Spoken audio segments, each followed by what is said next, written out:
ایک ماجرا ہوا ہے کسی بچے کے ساتھ اور وہ داستان دلوں کو چھونے والی ہے.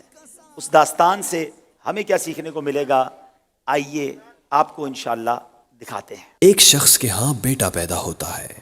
اس کا نام وقار رکھتا ہے، جسے وہ پیار و محبت سے پالتا ہے.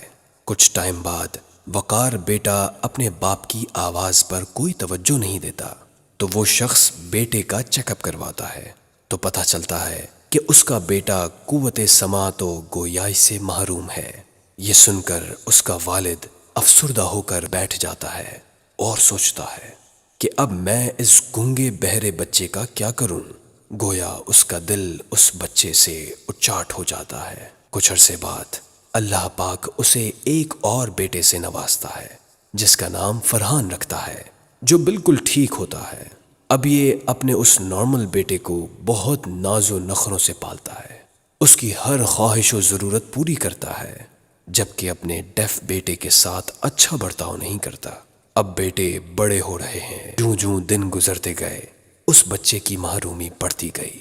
وقار ڈیف اگر کچھ مانگتا تو نہ ملتا اور فرحان کو کھلونے اور دوسری چیزیں مل جاتی.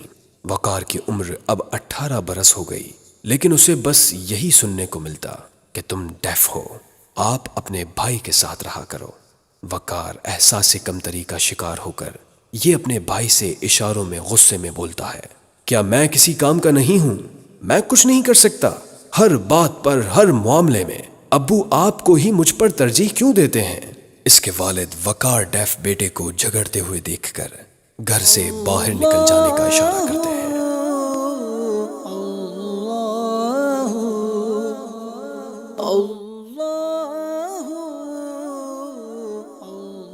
السلام علیکم.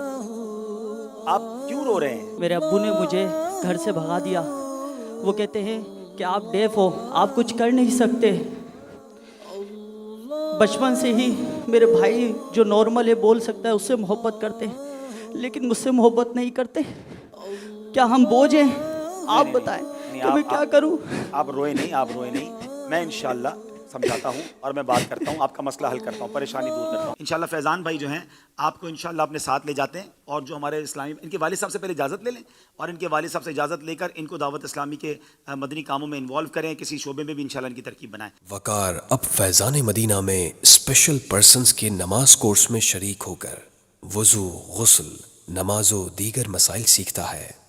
اب جب وقار اپنے گھر جاتا ہے تو اس کے والد دیکھ کر حیرت سے کہتے ہیں کہ کیا تم میرے وہی بیٹے ہو؟ جی ابو، آپ نے مجھے گھر سے نکل جانے کا کہا تو میں باہر کہیں بیٹھ کر رونے لگا. وہاں سے دعوت اسلامی کے مبلغ کا گزر ہوا. ان کی انفرادی کوشش اور شفقت سے میں آج معاشرے کا کارآمد فرد بننے میں کامیاب ہو گیا اور دعوت اسلامی میں بطور اجیر کام بھی کر رہا ہوں. وقار کو محبت سے گلے لگا لیتے ہیں اور اس سے کہتے ہیں، مجھے معاف کر دو، مجھے معاف کر دو اور مجھے بھی ان دعوت اسلامی کے مبلغ سے ملاقات کرواؤ. السلام علیکم ورحمۃ اللہ وبرکاتہ. السلام علیکم. کیسے ہیں آپ؟ ٹھیک ہیں الحمدللہ. ماشاءاللہ. کیا کہیں گے آپ کے بیٹے کو دیکھنے کے بعد؟ میں آپ لوگوں کا اور دعوت اسلامی والوں کا شکریہ ادا کرنے آیا ہوں کہ دعوت اسلامی کی وجہ سے میں سمجھ سکا کہ اگر کوشش کی جائے تو یہ معذور افراد بھی معاشرے کے کارآمد فرد بن سکتے ہیں.